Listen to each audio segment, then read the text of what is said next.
Y finalmente tenemos acá los que ya rompen el trombo. Lo que hacen los anticoagulantes, como habíamos explicado, es evitar que se formen nuevos trombos o estabilizar el trombo ya formado, pero no hacen nada con el trombo ya formado. El que lo va a romper vienen a ser los fibrinolíticos, ¿ya? Los fibrinolíticos se utilizan también en el cuadro agudo, igual que la anticoagulación parenteral, pero en cuadros severos. Cuadro agudo pero severo. Por ejemplo, un tromboembolismo pulmonar severo, una trombosis venosa profunda severa. Cuando es severo se utilizan los trombolíticos o fibrinolíticos, ¿ya? El otro nombre también es lo mismo, trombolíticos. Entonces en cuadros agudos severos se emplean estos fármacos. ¿Y qué es lo que hacen? Estos fármacos activan a la plasmina. Entonces recuerden el plasminógeno, que es formada por el endotelio, se convierte en plasmina. Y la plasmina es la que degrada la fibrina. Entonces justamente estos fármacos lo que hacen es esto: potenciar la activación del plasminógeno. ¿A qué? A plasmina. Y la plasmina se encarga de degradar a la fibrina, ¿no? Los más conocidos son estos de manera sintética, los llamados activadores del plasminógeno tisular recombinante. Activadores del plasminógeno tisular recombinante. Está el representante, Alteplas, Tecnecteplas. ¿Estamos? Son los activadores del plasminógeno tisular recombinante. Tiene una duración corta pero potente, ¿no? Se da por vía endovenosa, ¿ya? Por vía endovenosa, en bolo de fibrinolíticos, por vía endovenosa. Ahí está el Alteplas, Tecnecteplas, que son mejores que este de acá, que se utilizó en un inicio, que viene a ser la streptoquinasa. La streptoquinasa es una enzima que activa el plasminógeno, pero que deriva de bacterias, Streptomyces, del streptococo. Y como deriva de una bacteria, es muy antigénica. Es decir, va a inducir la formación de anticuerpos. Por eso cuando el paciente ya se sensibiliza, forma anticuerpos y bloquea a la streptoquinasa. Por eso tiene menos respuesta en comparación a los activadores del plasminógeno tisular. Si les preguntan quiénes son mejores, los activadores del plasminógeno tisular recombinante son mejores que la streptoquinasa, ¿no? Son mejores. También se da por infusión endovenosa. Un derivado de la streptoquinasa es esta de acá, la amistreptasa, que es un profármaco, ¿no? Que deriva de la streptoquinasa. Hay una modificación que se hace ahí de la enzima de la bacteria por tecnología de ADN recombinante.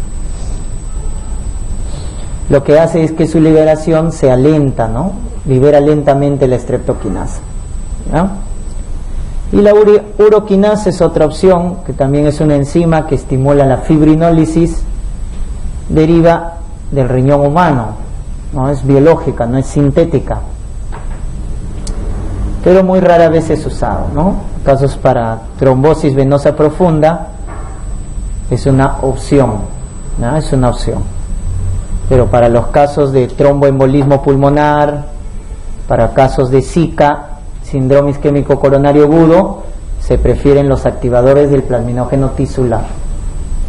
También para cuadros de ACV, ¿no? ACV isquémico, se utiliza los activadores del plasminógeno tisular. Esos son los de elección como fibrinolíticos.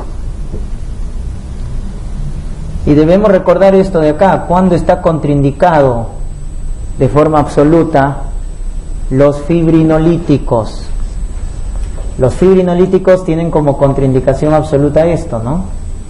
Una hemorragia intracraneal previa, o sea, un ACV hemorrágico.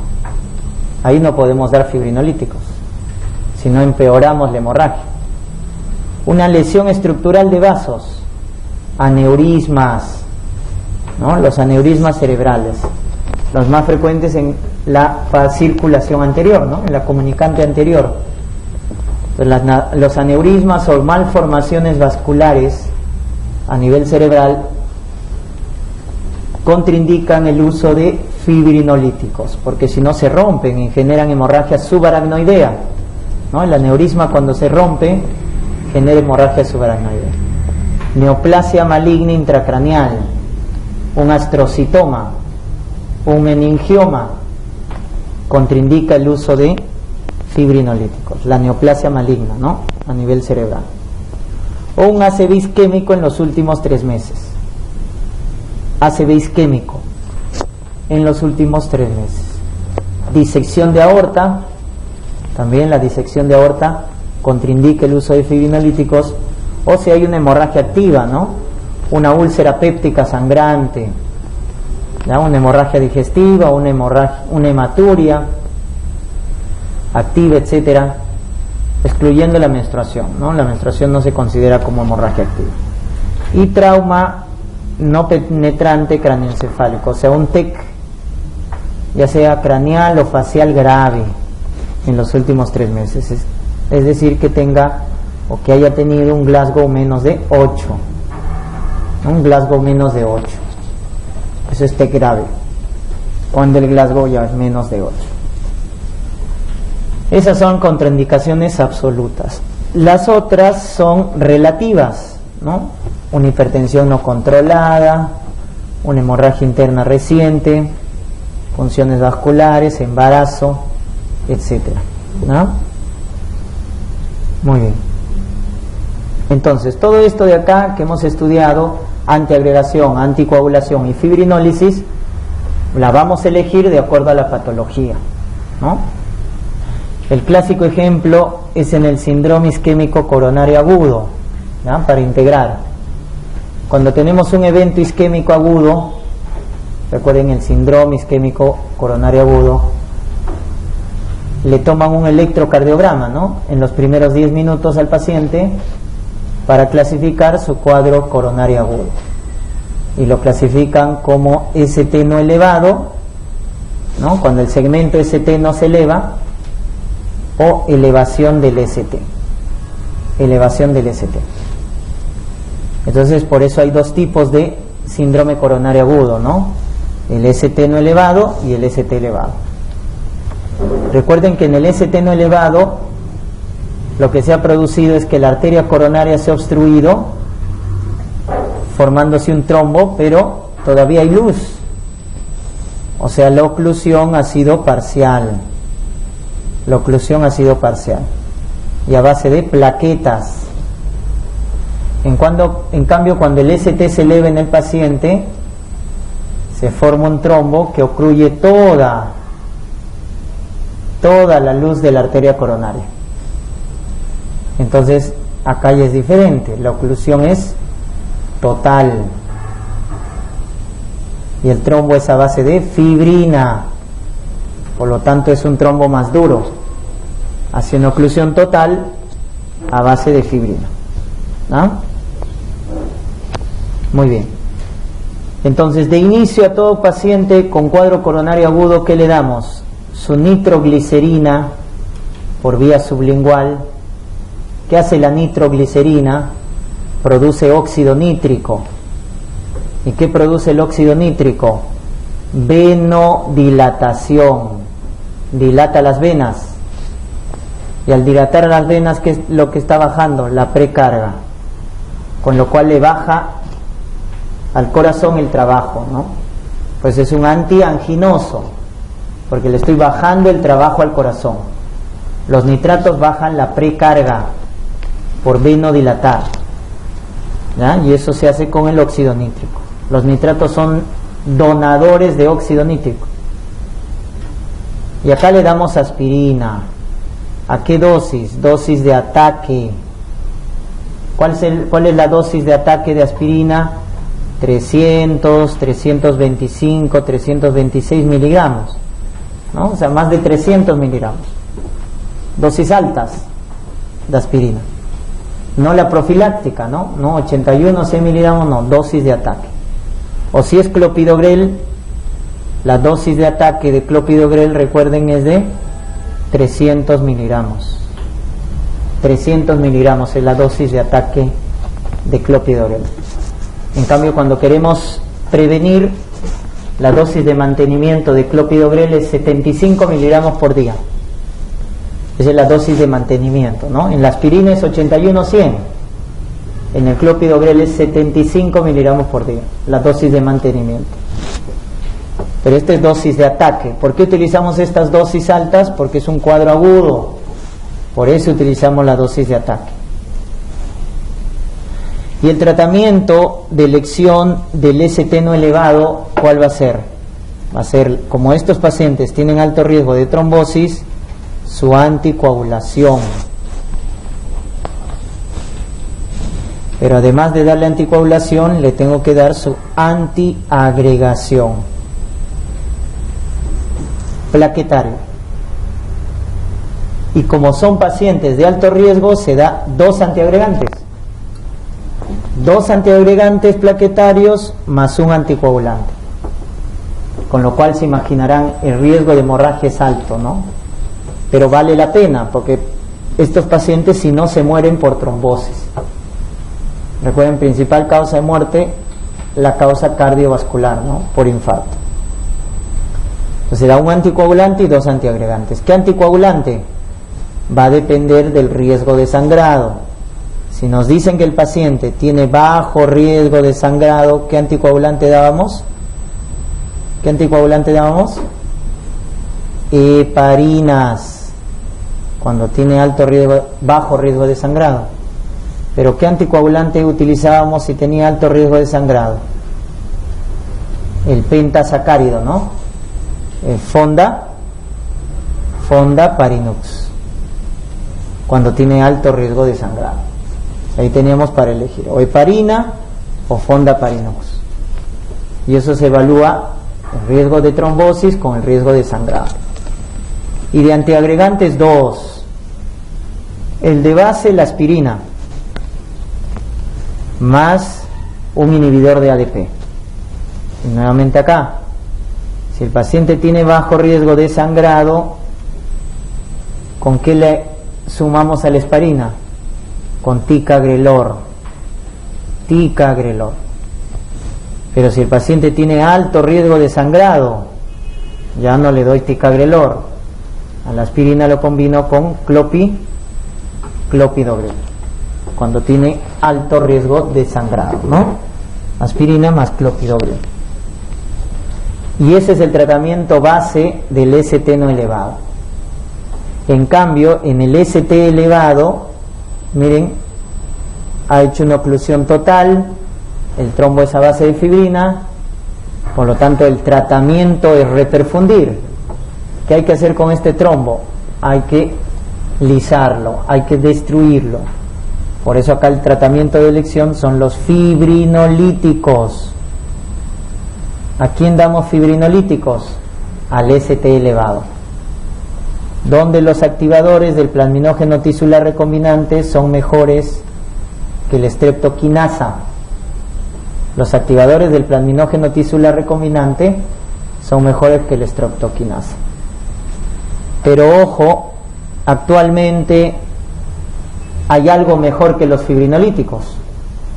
Cuando un paciente tiene un infarto agudo con ST elevado, el mejor tratamiento es la angioplastía coronaria transpercutánea, ¿no? Más colocación de stent.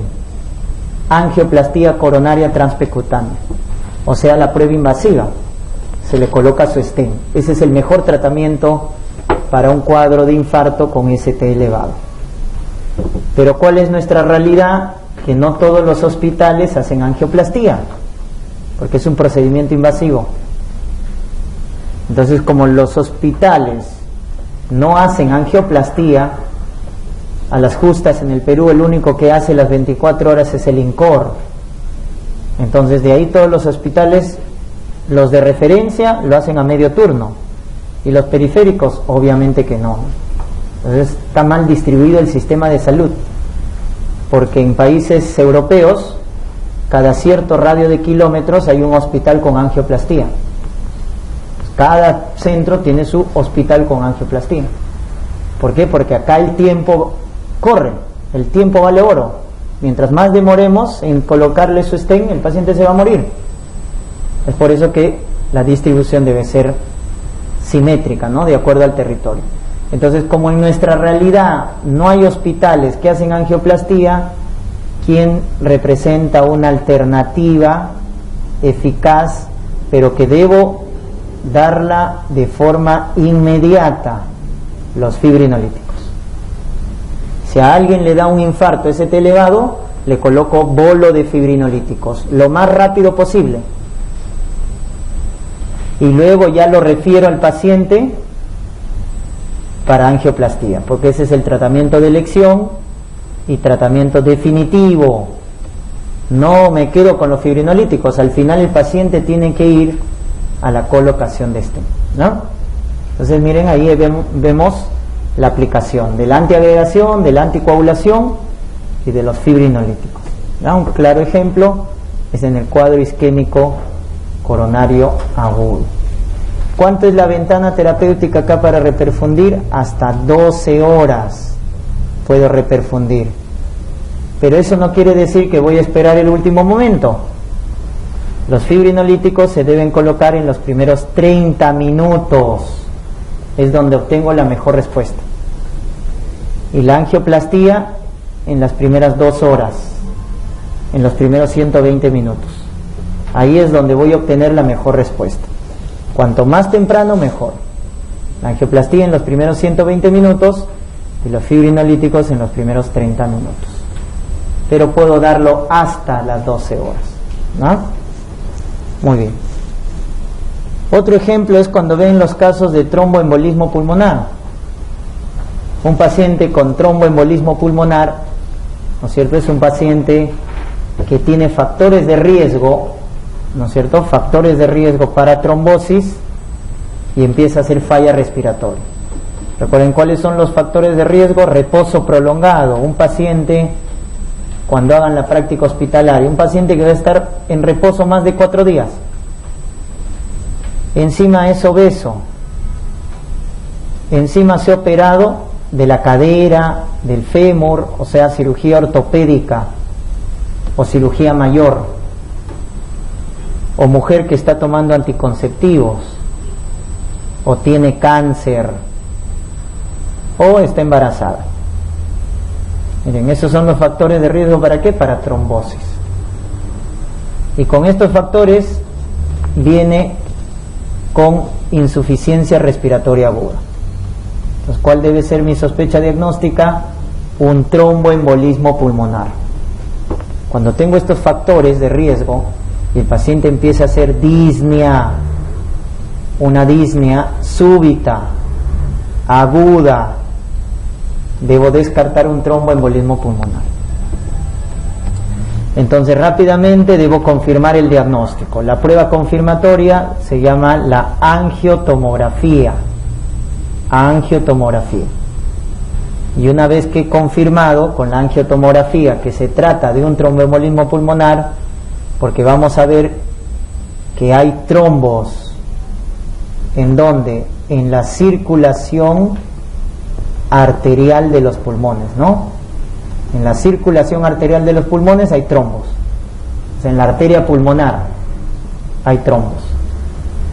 Entonces hay que darle tratamiento.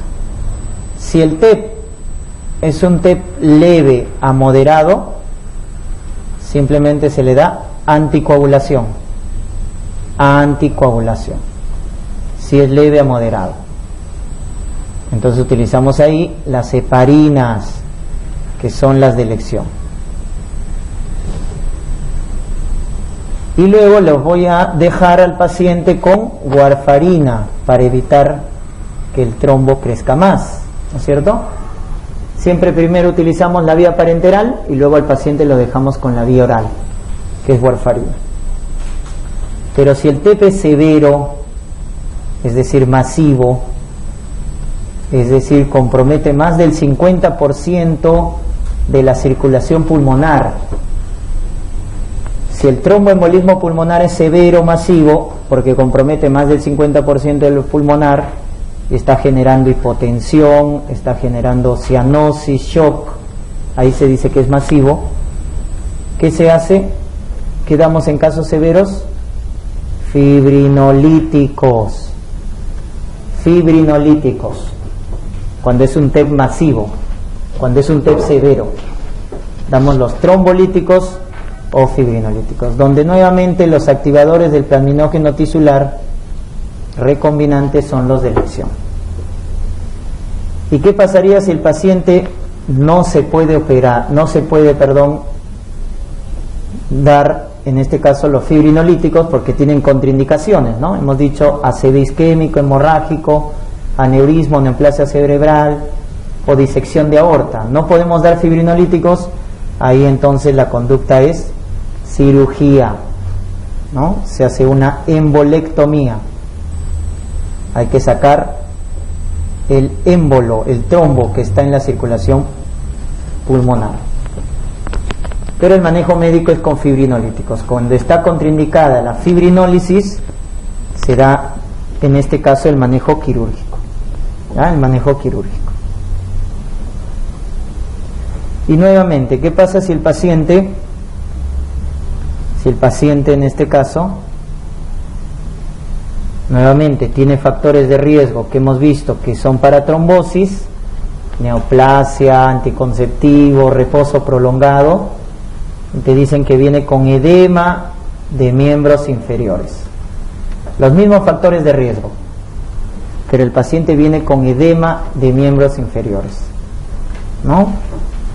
En la clínica hay un signo, el signo de Homans positivo, le duele la pantorrilla, la dorsiflexión, signo de Homans positivo, dolor a la dorsiflexión.